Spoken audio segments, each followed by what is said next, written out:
I am looking to, possibly go through and grab a home and maybe the next year or two, as well as forming my LLC, which I did last year, and just building that up. So I just want to see how close I am to hitting the nail on the head. Any advice that you guys can offer? So I would really be interested in, a couple of the grants and the 7-year method. I read the bio and I do understand as far as prepayment of principal and the isolation of principal amounts, but I am struggling with liquidity. So any insights and advice towards this would be greatly appreciated. All right, Taco, you want to understand what we mean by liquidity.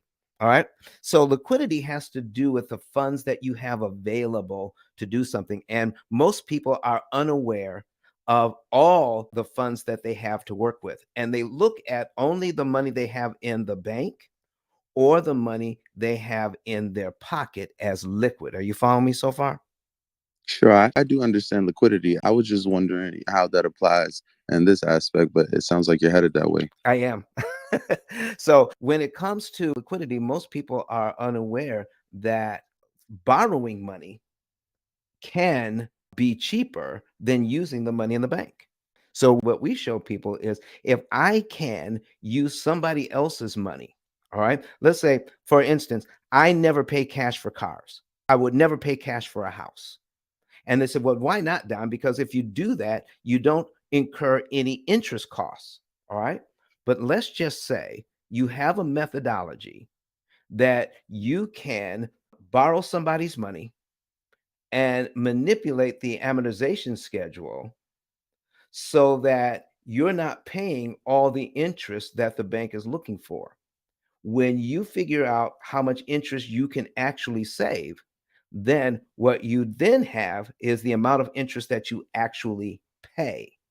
When you take a look at that, then when you do the math, then it says, oh, then here is what the interest rate would have to be to pay that small amount of interest. So if you're supposed to pay $100,000 on a loan and then you end up paying about $20,000 in interest instead of the 100,000, and you do the math and it says, oh, I would have had to have an interest rate at 0.08% to accomplish that if I did it the bank's way. You follow me so far, Taco?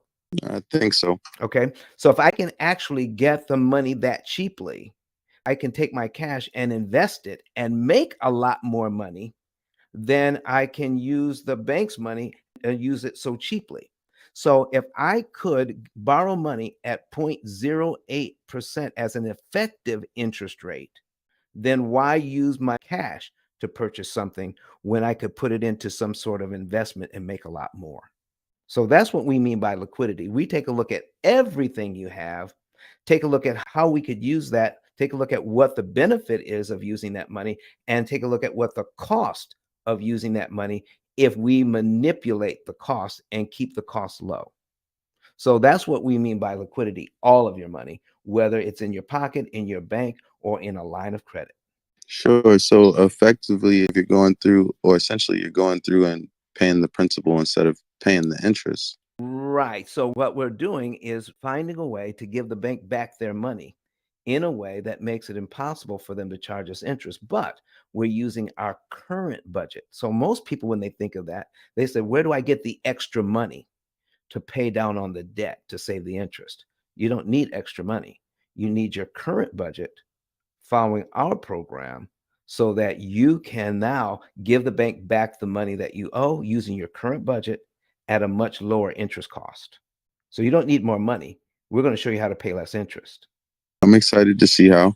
Okay, so while we're doing that, do you have something in mind that we can put in here as a like a mortgage and we May- could use as an example? Maybe 635,000. 635,000. What interest rate? I'm not sure. Okay, let's put in 3.5%. Okay, 3.5% interest. Okay, and 360-month loan, that's 30 years. Okay, so while you're getting that together, we have a payment of $2,851.43. All right, so we have your $635,000 loan at 3.5% for 30 years. Do you see that the payment is 2851.43? All right. So I'm scrolling down now. Do you see that on 635,000? If you look down here to total interest paid on that for 30 years, do you see that it's $391,514.80? Yes, sir. So let me ask you a question.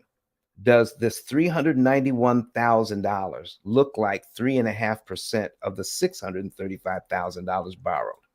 No way. No way. So if you look over to the left and where it says total interest paid as a percentage of principal, it actually comes out to an effective interest rate of 61.656. That's 61% of this number. Isn't that amazing? Yeah. Okay. So now, if the bank can take 3.5% and turn it into how we pay them 61% of what we borrowed, then we're going to use a little math to figure out how not to give them all of that money. Okay. So if we scroll down to payment number one, all right. So you got payment number one on the screen. And how much money goes to principal on payment number one, sir? $999.35. And how much goes to interest? About double that. All right. So what we have here is a situation. Would you call that fair? That we're paying down our loan by $999, but we have to give the bank $1,852 in interest. No. Okay. So we're going to see how the bank is charging us about 75% more interest than we need to pay, only because we don't know how to read an amortization schedule. But in just a few minutes, I'm going to show you some basic information about how to read it and cancel interest. This is not my program, by the way. We're just learning what happens when we pay extra on a loan. Okay. So what we're going to do is figure out, let's say the first payment is in January. So we make our January payment. We don't owe anything until February, correct? That's correct. All right. By looking at the schedule, you can actually see February's principal payment, can't you? How much is it? It's going to be $1,002.26. Okay. So here's my question. Do you have to wait till February to give the bank that $1,002.26? No. If you had it, could you give it to them in January? Yes. And if you did, all of this money would go to principal, wouldn't it? Yes. And if you did that, you'd be paid down to line 2 on your amortization schedule in January. Which will reduce your interest. Right. And that's what we're going to get to. So if we can do that, if we're paid down to here, then our next mortgage payment for February is actually on what line of my schedule now? It's a line ahead.